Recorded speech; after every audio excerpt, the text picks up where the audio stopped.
समाधान। एक बात जिसका वर्णन आपने किया व्रता जी, मैं भी जब वो किताब पढ़ रहा था तो इतनी महान हस्ती जिनका बचपन से लेकर के उन्होंने विश्व सेवा की, सबका कल्याण किया, इतनी गहन तपस्या की, लेकिन जब जीवन के अंत को मैंने देखा और पढ़ा तो एक बीमारी मामा को हो गई और उसके कारण तकलीफ हुई उनको। तो ये बात समझ में नहीं आई, इतनी महान जो आध्यात्मिक विभूति है उन्हें तो शारीरिक कष्ट संभवतः मेरे ख्याल से नहीं होना चाहिए, इसका क्या कारण है? देखिए, जो भी महान विभूतियां हैं उनको शारीरिक कष्ट कुछ ज्यादा ही होते हैं, क्योंकि वो दूसरों को बहुत सुख देते हैं, कईयों की बीमारियां हर लेते हैं जी। उसका सटिल इफेक्ट उन पे आता अवश्य है। ये हमने बहुत महान आत्माओं के जीवन चरित्र में देखा। एक सूक्ष्म बात कह देना चाहता हूँ, जब व्यक्ति योग अभ्यास बहुत ज्यादा करता है, योग अभ्यास माना ये शारीरिक योग नहीं, परमात्मा से कनेक्ट होना, तो उसका सूक्ष्म शरीर बहुत समय ऊपर रहने लगता है,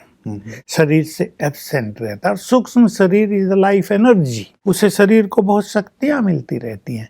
तो जब तक मनुष्य यंग है तो उन चीजों को फेस कर लेता है, लेकिन एक समय ऐसा आता है उसका इफेक्ट शरीर पे आने लगता है।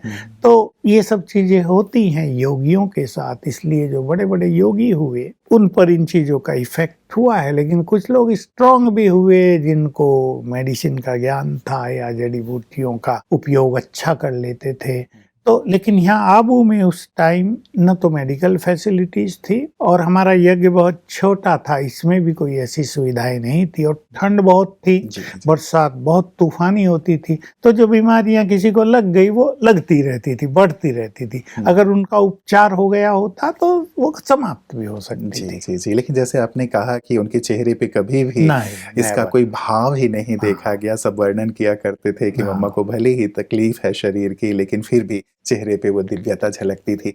क्या मुख्य शिक्षाएं उन्होंने यज्ञवत्सों को दी रहता जी, क्योंकि आज उनका दिवस है और सारे संसार को हम चाहेंगे कि मातेश्वरी जगदम्बा ने जो मुख्य शिक्षाएं दी थी, जो आज के लिए भी बहुत प्रासंगिक हैं और लोगों के जीवन को आनंद से भरने वाली हैं, वो शिक्षाएं जानना चाहेंगे। सभी के लिए मैं कहना चाहूंगा, जैसे मामा के मन में समभाव था, समान भाव, आत्मिक भाव, वो उनकी मुख्य शिक्षा थी। हम भी सब के प्रति, चाहे वो किसी भी धर्म का हो, किसी भी जाति का हो, समभाव, आत्मिक भाव धारण करें। दूसरी शिक्षा थी सदैव आज्ञाकारी बनो, भगवान की आज्ञाओं का पालन करो और आपस में भी जो बड़े हैं उनकी आज्ञाओं का पालन करो। और तीसरी मुख्य शिक्षा थी, ये सब चीजें उनके जीवन में थी, अहंकार का अंश मात्र भी जीवन में न हो।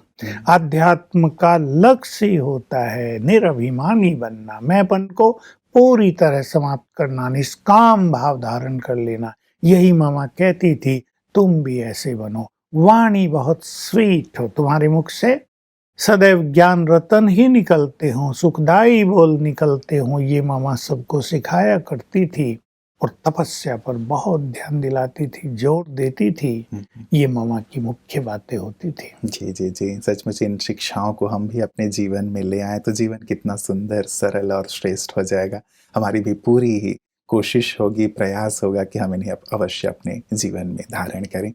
आज की सुंदर चर्चा के लिए, मातेश्वरी जी के जीवन पर प्रकाश डालने के लिए आपका दिल से बहुत बहुत शुक्रिया।